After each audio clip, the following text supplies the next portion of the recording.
হ্যাঁ, পান্তা ভাত খাইতেছি। খেতে মরিচ দিয়ে কাঁচামরিচ। খেতে কাজ করে আসলে? হ্যাঁ, খেতে কাজ করে আসলাম। এই মনে করেন 2-3 মিনিটের মধ্যে এক সুম করে ডেবে যেত।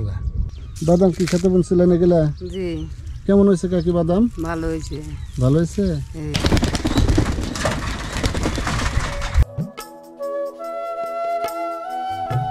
বন্ধুরা, বরাবরের মতো আরেকটি চরের ভিডিও নিয়ে আপনাদের সামনে হাজির হচ্ছি। আজকে আমি চলে এসেছি টাঙ্গাইল জেলার বোয়াপুর থানার হাউল ভাঙ্গা চরে। আর এই চরটি দুর্গম একটি চর, যমুনা নদীর তীরে গড়ে ওঠা এই চরটি আজকে আমি আপনাদের ঘুরে দেখাবো। পাশাপাশি এই চরের মানুষজনের সাথে কথা বলবো, তারা কিভাবে এই চরে বসবাস করছেন সেই বিষয়গুলো আজকের ভিডিওতে আমি তুলে ধরবো।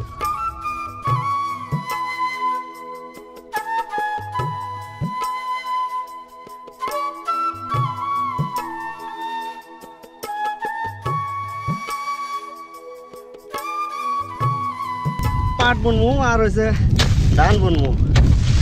বৃষ্টি নাই, কিছু নাই, কি করবো এখন কোন? তাছাড়া তো আমাদের উপায় নাই।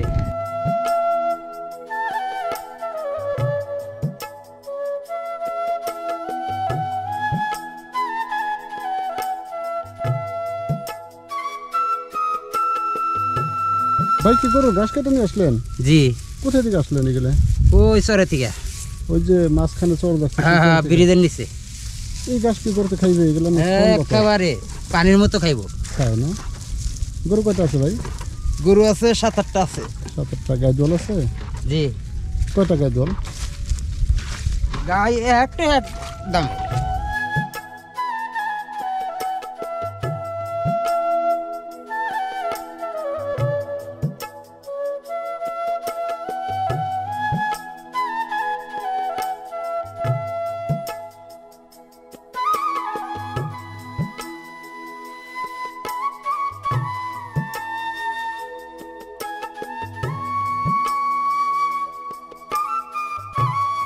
আছে এক চরে তো আর না, বিভিন্ন চরে আছে, দেওয়া যায়। এই চরে 8-10 বিঘা আছে।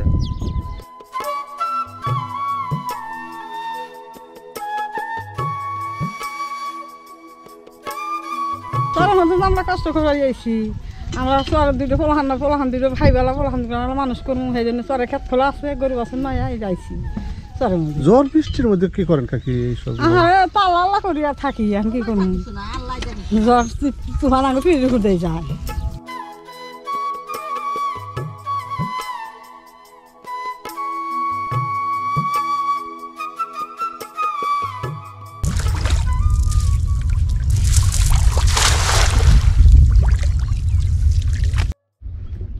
কাকা, মাছ পাওয়া যায় না? ওই 2-4টা, দুই একটা উড়ি। দু একটা একটু ওঠে কি নিজে খাওয়ার জন্য মাছ মারতেছে? খাওয়ার জন্য। প্রতিদিনই মারেন না? ওই হঠাৎ মনে করেন সময় পাইলে মারি, সময় পাই না তখন কাজ করি। তাহলে তো আপনারা খুব ভালো আছেন। নদীর তো মাছ, আলহামদুলিল্লাহ, আল্লাহ মোটামুটি নদীর মাছ মেরে খেতে পারেন। হ্যাঁ। ও সুন্দর মাছ, বেলে মাছ, ট্যাংরা, গুলশা, পুঁটি, এগুলো নদীর মাছ, অত্যন্ত সুস্বাদু মাছ কাকা এগুলো না?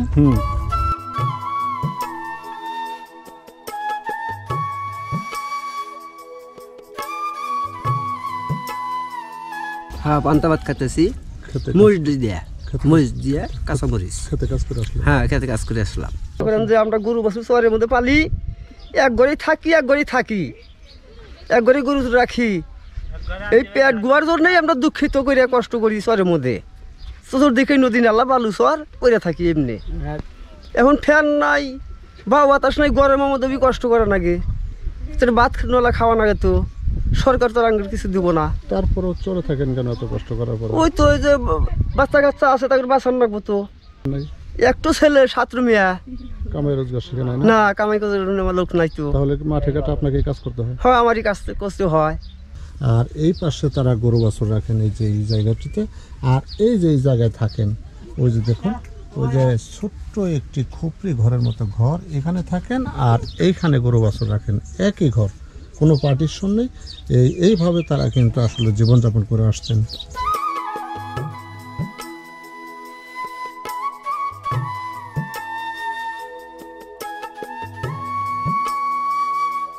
সবে এই মুরুম্মু যত দেখেন সব বাগিবার কথা আনে কেন দেখ আল্লাহর রহমতে আল্লাহর ইয়েতে আপনাদের দোয়া আমরা এই 2 বাড়িরা আর আমার এক বাইশ তারা আছে ওই বাউরে নইছি আমরা আল্লাহর হাতে আমার শ্বশুরের নিজাতাই আমগো নিজাতাই শোনা আমরা ব্যক্তি বিক্রি করি না শোনা এই যে বৈশা আসতেছে বিয়ানাস লেখাপড়া করাছি 2 বেড়া এই দিক পাতারে তুই শোনা এখন আল্লাহ ভালোবাসে আমরা দোয়া করেন আমগরে আত্মায় কুলাইলেও থাকি শোনা না থাক কুলাইলেও থাকি আমার শ্বশুর শাশুড়ি এই চারের মানুষ না ফিরে খাইছে খালে গরুই পালছে শোনা জীবন ভরে কষ্ট করলেন না চাচি?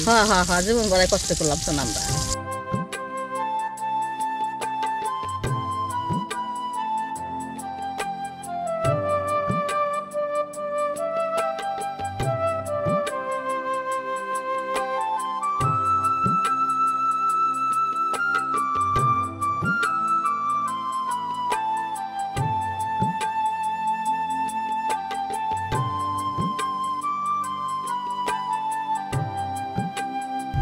এইটা যখন ভাঙ্গা লাগলো মনে বিরাট আকার করে এই মনে করেন 2-3 মিনিটের মধ্যে এক সুম করে ডেবে যেত। আমার মামা এখানে ধান কাটতো, আমরা ভিতরে কাটছি। ধান কাটতেছে, কাটতে কাটতে দেখা যায় ধান হুদ্দা বাইসা মানে মাটি নেমে গেছে। যখন 1-1.5 নেমে গেছে আমাকে দেখছে কেড়ে নিচে হইলাম কে তো আমার ধান উষা দেখা যায় এনতে মারছে যেইটা দুইটা যা হেরে যাওয়া লাভ দেওয়া উঠছে কাঁচার। ওটার পর সঙ্গে সঙ্গে ডেবে গেছে। এক রাইতের মধ্যে আপনার 3-4টা বাধা করে রাখি আমরা বিল সব নদী মধ্যে গেছে এক রাইত। কারিগর কত বাইঙ্গা কত বাইসে গেছে কত বাইঙ্গাছিরা দূরে নিচ্ছে। তাহলে কাকা আপনি তো অনেক ভাঙনের সাক্ষী দেন অনেক। তাহলে এই বয়সে এসে আপনার কাছে কি মনে হয় আপনি নদীর কাছে পরাজিত হয়ে গেছেন? এখন আমরা তো পরাজিত।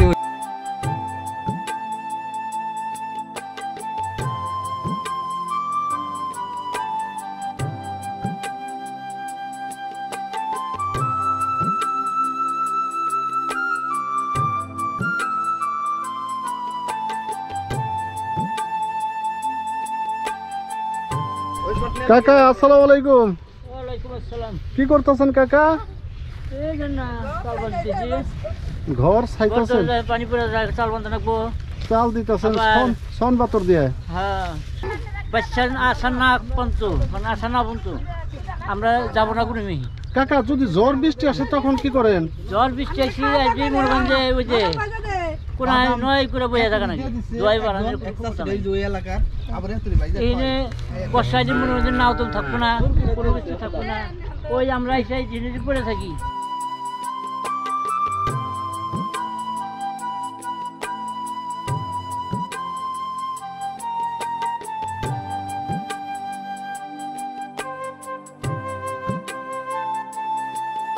যাদের যে দেশে জন্ম হয়তো যে আপনারা ক্ষণিকের জন্য আসছেন আপনাদের কাছে ভালো লাগতেছে না, কিন্তু মাতৃভূমি সবার কাছে ভালো লাগে।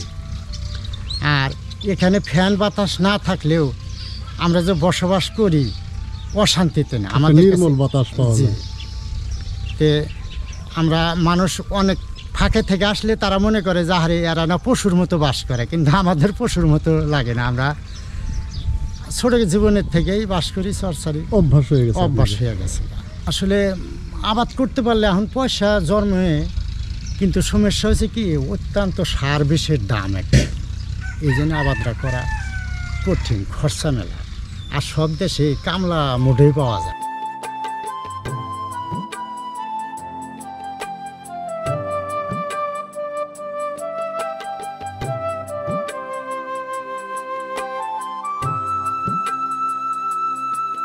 বন্ধুরা, যে বাড়িতেই যাই শুধু গরু আর গরু। এই দেখুন আমার পিছনেও এই বাড়িতেও কিন্তু অনেকগুলো গরু। আসলে চরের মানুষের মূল যে ইনকাম সেটি কিন্তু গরু লালন পালন করা আর জমি চাষবাস, এগুলো করেই কিন্তু তারা তাদের এই সংসারটা চালান।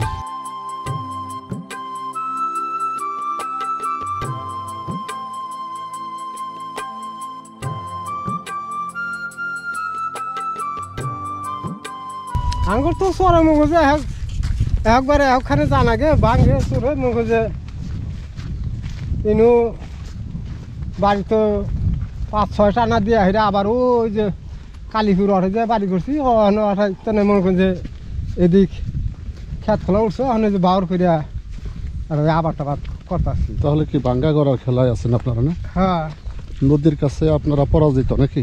হ্যাঁ এখন নদী ওখানে তো এই যে ভাঙ্গে ওঠে এইভাবে।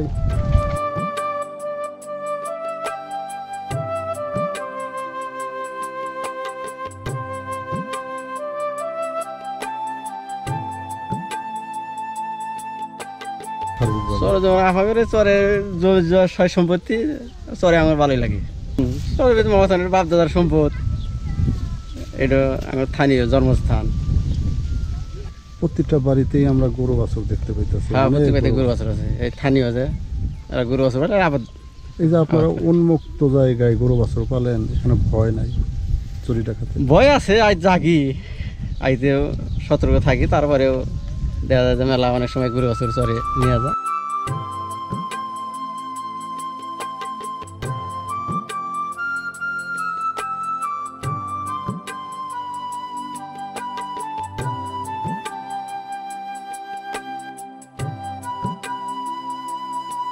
বন্ধুরা, এই হাউলভাঙ্গা চরের পাশ দিয়ে বয়ে গেছে যমুনা নদী, আর যমুনা নদীর তীরবর্তী এই চরটি, এইখানে প্রতি বছর পানি ওঠে, যে কারণে এখানে তারা স্থায়ীভাবে বসবাস করতে পারেন না। অস্থায়ীভাবে এসে ভাওর বাড়িঘর করে জমির ফসলাদি বনে, তারপরে সেই জমির ফসলাদি নিয়ে তারা আবার তাদের মূল বাড়ি যেটা সেখানে চলে যান। এই জমিগুলো পানিতে প্লাবিত হয়ে যায়।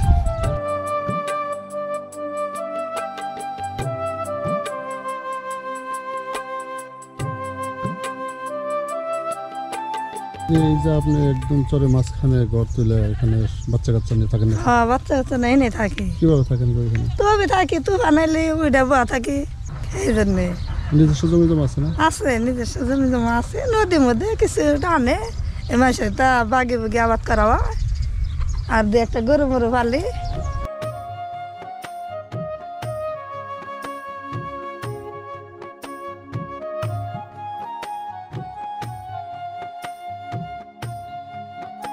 নদীর পাশেই বাড়িঘর, এখানে আগে বাড়িঘর ছিল, কিন্তু এখন ওই পূর্ব দিকে বাড়ি নিয়েছি কাইমের মধ্যে কিছু জায়গা কিনে। আর এগুলা মনে করে যে কয়েক বছর পর পর ভাঙ্গা যায়, আবার উঠে আবার এখানে আসা থাকা হয়, এভাবেই। তার মানে এই চর আবার কি ভেঙে যাওয়ার সম্ভাবনা আছে? হ্যাঁ, পশ্চিমে নদী আছে, ভাঙ্গা যাওয়ার সম্ভাবনা আছে। বলা যায় না কোন সময় কোন ভাঙ্গে। আর 5-7 বছর থাকতে পারে, 1 বছরও চলে যেতে পারে।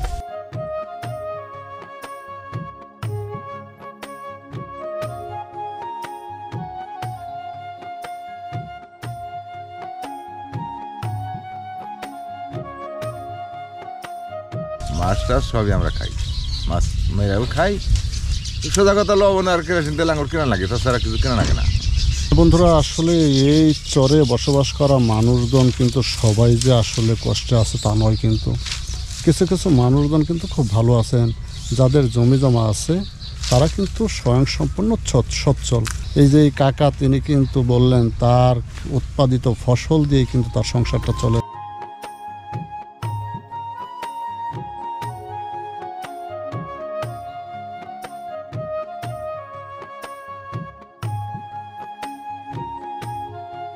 এই যে বাবার বাড়ি দেখতেছেন, এগুলো সব ভাওর বাড়ি না? হ্যাঁ হ্যাঁ, মানে একটা পর্যায়ে আবার আপনার এখান থেকে চলে যান?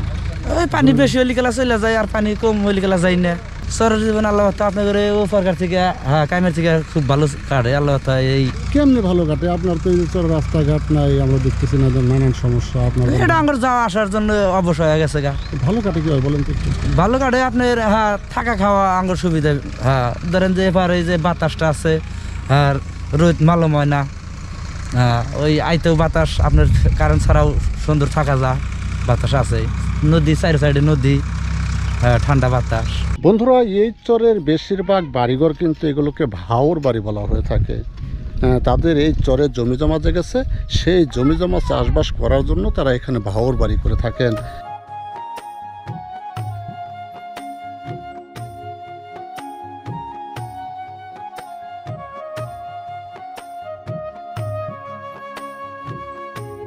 হ্যাঁ, আমরা এই বয়সে ধরেন 5-7খানে চলে, এত চলে ও চরে থাকি আমরা।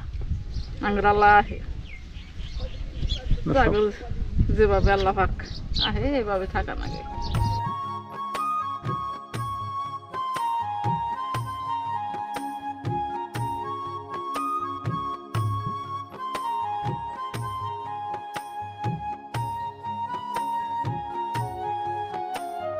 আমরা গরিব মানুষ, এখন খেত খোলা আছে বিদায় আমাদের এখানে থাকতে হয়। আমার জমি নাই, আমার আব্বার আছে মানুষে তা দখল করে খায়, তাই কোনো রকমে 5-7 বিঘা জায়গা আছে, আর ওই ভাগি বর্গা নিয়ে এতে চলা লাগে আমাদের।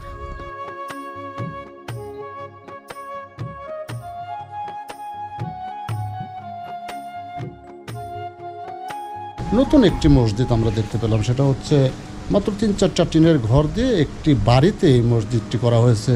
এই এলাকায় আর অত্র এলাকায় কোনো মসজিদ না থাকার কারণে তারা ক্ষুদ্র পরিসরে একটা মসজিদ করেছেন। এই মসজিদটা তারা স্থানান্তর করবেন জমি জমা কিনে।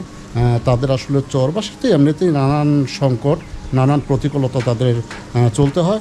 তো এই মসজিদটি আলহামদুলিল্লাহ আল্লাহর কাছে দোয়া করি তাড়াতাড়ি মসজিদটি কবুল হয়ে যাক। পাশাপাশি আপনারা যারা মসজিদে সাহায্য করতে চান, সেই ক্ষেত্রে আমি এই মসজিদের ইমাম সাহেব তার নাম্বারটি দিয়ে দেব। এই মসজিদটা যেহেতু নতুন করবেন, আপনারা সাহায্য সহযোগিতার হাত বাড়ালে আমি খুশি হব। আমরা এই মসজিদটি 3-4 মাস ধরে আমরা এই মসজিদটা করেছি। ইনশাল্লাহ আমরা এখানে করেছি একটি বাড়ির উপর। আমরা মসজিদটি স্থানান্তর করব। আসলে অর্থের প্রয়োজন, আমরা চৈরা মানুষ, আমাদের অর্থের অনেক অভাব, আমরা ঠিকভাবে চলতেই পারি না। আমাদের এখন আল্লাহ পাক আমাদেরকে একটা দিয়েছেন যে আমরা একটা মসজিদ তৈরি করেছি। আমরা সবাই ইনশাল্লাহ নামাজ পড়বার চেষ্টা করব। অনেকেই আমরা সাহায্য সহযোগিতা করে মসজিদটি তুলেছি এবং আমরা এখান থেকে স্থানান্তর করব। যদি আল্লাহর কোনো মহব্বতের বান্দা আমাদেরকে এই মসজিদ সরানোর জন্য যদি কোনো অর্থ সাহায্য সহযোগিতা করে, তাহলে আমরা তাদের কাছে চিরকৃতজ্ঞ। হুজুর আপনার নাম্বারটা বলেন। 0130 73 79 113। 0130 73 79 113।